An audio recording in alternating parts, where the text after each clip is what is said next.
Hello yun, what's up guys? Welcome back po ulit sa aking YouTube channel. Ang ating video for today po is about sa pupo na naman. Ayan guys, pag sumali ba tayo sa pupo, kailangan ba ng agency or kahit hindi na?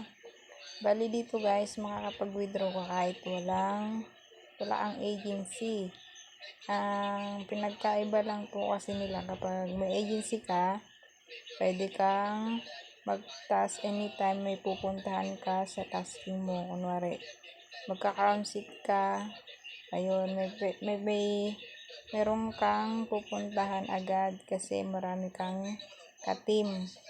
Pag wala ka namang agency, bali gagala ka kung saan para makapag-task or para makapag-count sheet. Ayan.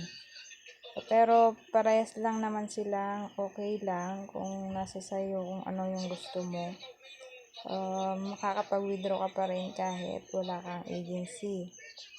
Bali, ang ano lang dito guys, kapag kung suswertihin ka sa agency na pinasukan mo, ayun, i-guide ka sa lahat ng rules or mga guide niya pupo.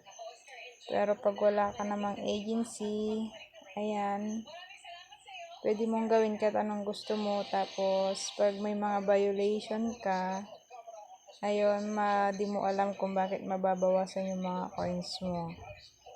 Ayun, bali, yun lang guys. See you in my next video.